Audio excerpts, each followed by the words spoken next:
Hello दोस्तों, आप देख रहे हैं क्लास कमेटी यूट्यूब चैनल में आपका स्वागत करता हूं।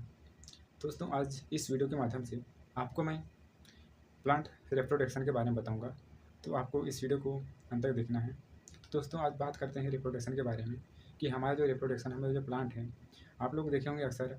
मैं इस टॉपिक को एमएससी फर्स्ट सेमेस्टर बॉटनी का जो सिलेबस है उसके अकॉर्डिंग बता रहा हूँ। जबकि ये जो सिलेबस है प्लांट रिप्रोडक्शन आप लोग को यूजी में देखने को मिलेगा। सेकेंड ईयर में आपको प्लांट ग्रोथ के बारे में। तो दोस्तों, आज बात करते हैं कि हम जो प्लांट ग्रोथ कैसे हो रहा है ना। हम अक्सर देखते हैं कि जो हमारा जो फ्लावर है, जो फ्लावर में जो अपना एक एक एग्जांपल लेते हैं, एक पेन ले लेते हैं, ठीक है। एक पेन ले लेते हैं, उसमें जो अपना जो सीड हो गया, अपना जो सूट हो गया, रूट हो गया, वो कहाँ-कहाँ लगता है ना। आप देख सकते हैं कि जो अपना जो सूट होता है, वो सूट होता है जो अपना जो नोड होता है, नोड के जो नीचे भाग में होता है, नीचे वाला भाग जहाँ से नीचे होता है, जो नोड होता है वहाँ से नीचे होता है, वो क्या होता है, वहाँ से लेकर नीचे रूट तक की आपका सूट और रूट हो गया। उसके बाद जो सूट होता है, उसके ऊपर से आपको देखने को मिलेगा नोड और इंटर नोड। प्लस आपको लीव्स देखने को मिलेगा, फ्लावर देखने को मिलेगा, प्लस सीड देखने को मिलेगा। आपको फ्लावर में क्या क्या देखने को मिलेगा, जो सबसे जो बाहरी परत होता है वो क्या होता है, कैलिक्स होता है, जो कि हमारे फ्लावर में लगे होते हैं। कैलिक्स के बाद क्या होता है, कोरोला। कोरोला होता है। उसके बाद कोरोला के बाद क्या होता है हमारा एंड्रोसियम और गाइनोसियम, जो कि मेल और फीमेल रिप्रोडक्शन में पाया जाता है ना। ये दोनों जो एंड्रोसियम और जो गाइनोसियम है ना, ये दोनों में पाया जाता है, मेल और फीमेल में। ठीक है। जो फ्लावर का जो फ्लावर बनती है वो कहाँ होता है, एंड्रोसियम के माध्यम से बनता है। उसके बाद क्या होता है हमारा पेटल होता है। कहाँ होता है पेटल, जो कि फ्लावर के जो बिजली वाला भाग होता है वो पेटल होता है। ठीक है। आप लोग एक देख चुके होंगे, यदि आप लोग सेकेंड ईयर का बुक अच्छी तरह से पढ़ें तो उसमें आपको याद होगा कि जो हमारा फ्लावर होता है, जो फ्लावर का बीच का जो डंठल होती है, जो डंठल होता है उसको बोलते हैं हम लोग स्टाइल बोला जाता है। और जो उसका जो फ्लावर होता है उसके जो निचली वाले भाग, जो निचले वाले भाग होता है उसको क्या बोलते हैं हम, स्टिग्मा बोला जाता है। क्या बोलता है, स्टिग्मा बोलते हैं। ठीक है। और जो अपने जो सबसे नीचे होता है, सबसे नीचे वाले भाग को क्या बोलता है, पेटल। पेटल बोलते हैं, है ना। आज हम तो देख ले फ्लावर के बारे में। ठीक है। इसमें आपको रिप्रोडक्शन के रिलेटेड बहुत से देखने को मिलेगा। इसमें प्लांट्स के कितने टाइप्स होते हैं, 2 टाइप्स होते हैं। कौन-कौन सा होता है, मेगास्पोर होता है और माइक्रोस्कोप होता है। ठीक है। जो माइक्रोस्कोप में क्या होता है आपको वेजिटेशन होता है और रिप्रोडक्टिव होता है। रिप्रोडक्टिव में आपको प्रजनन के बारे में पढ़ने का रहता है, और प्रजनन ऐसा चीज़ है जो कि दोनों मेल और फीमेल में पाया जाता है। ठीक है। आप इसके देखते हैं ऑब्जेक्टिव प्लांट ऑफ ब्रीडिंग, इसके बारे में डिस्कस करते हैं। इसके पहले हम लोग देख लेते हैं कि इसका डेफिनेशन है ना। इसका डेफिनेशन क्या होगा, आप लोग देख सकते हैं कि प्लांट में क्या क्या हो सकता है। इसमें प्लांट में आपको देखने को मिलेगा ग्रोथ एंड इम्प्रूव। जो उसका जो पेटल्स और जो सीड होता है वो क्या होता है, बढ़ जाता है। ठीक है। इम्प्रूव होता है और इंक्रीज होता है हमारे प्लांट, जो कि हमारे बायोडाइवर्सिटी के माध्यम से इन्वायरमेंट जो हमारे यील्ड होता है उसके आसपास में पूरा वर्ल्ड में अवेलेबल है पूरा बायोडाइवर्सिटी। ठीक है। और इसके बाद हम देखते हैं अपना आउटलाइन ऑब्जेक्टिव प्लांट ब्रीडिंग। ठीक है। सबसे पहले इसमें क्या आता है कि हायर एल्ड होता है। हायर एल्ड क्या होता है हमारा, जो कि हमारा प्लांट ग्रोथ होता है ना। जो प्लांट ग्रोथ होता है वो अपने यील्ड के माध्यम से होता है।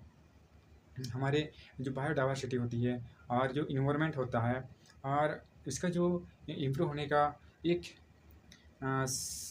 एक क्लू होता है, जो कि उसके साइज, उसका जो हॉल है, उसका जो उसका सर्कुलर है, उसका आकार है कैसा है, इसके माध्यम से डिपेंड करता है ये चीज़। और इसके बाद हम देखते हैं कि हमारा इम्प्रूव और क्वालिटी, है ना। कई बार आप लोग देखे होंगे कि कई बार आप फसल लगाते होंगे, उसमें एक टॉल होता है, एक ओबल होता है। ठीक है।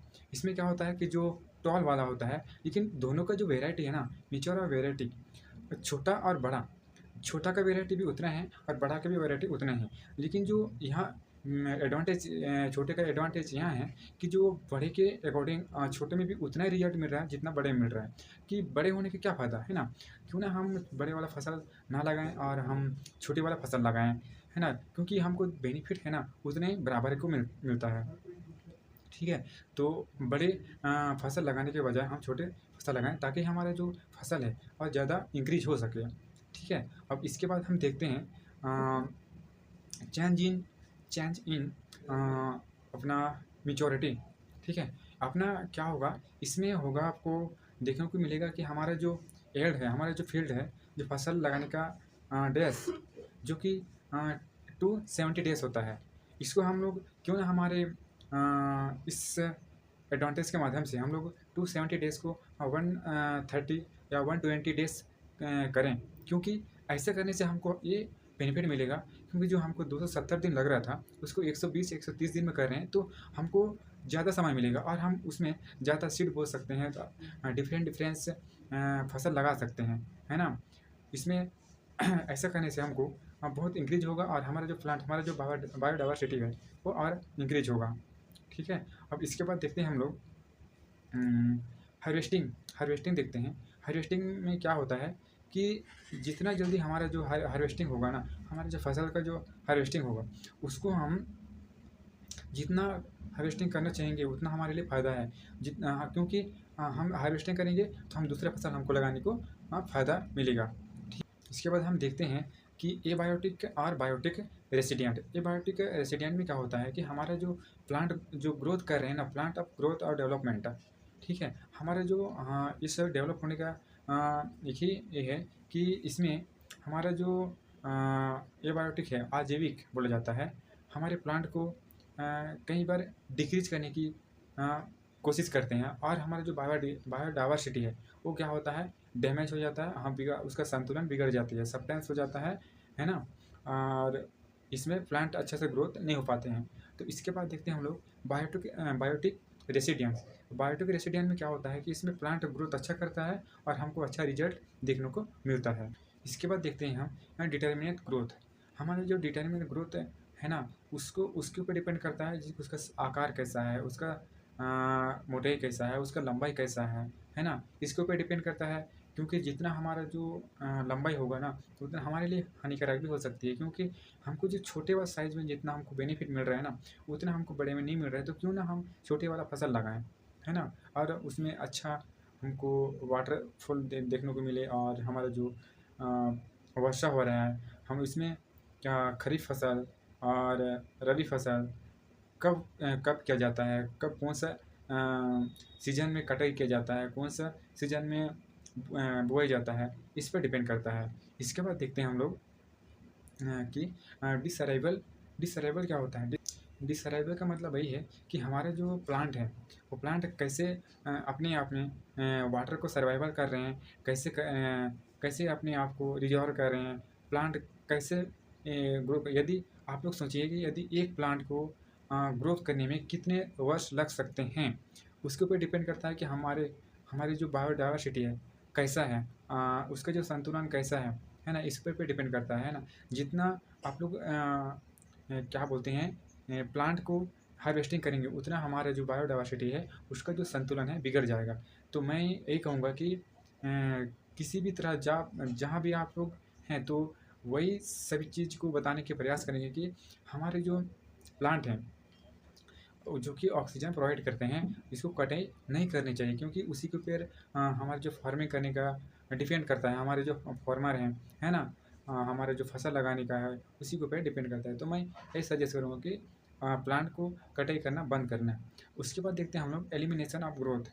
इसमें एलिमिनेशन ग्रोथ में क्या होगा, हमको जो इसका एल्ड है, उसका जो सॉइल है, उसका जो फॉर्मेशन करता है, जो उसका फैक्टर है, और प्लांट में एक दूसरे की जो ग्रोथ करने की जो इंक्लूड होता है वो इसमें शामिल हैं। और इसमें जो प्लांट का ग्रोथ करने का जो डेवलपमेंट होता है ना वो अपने पानी पर निर्भर करता है और एक नया जनरेशन स्टार्ट करता है।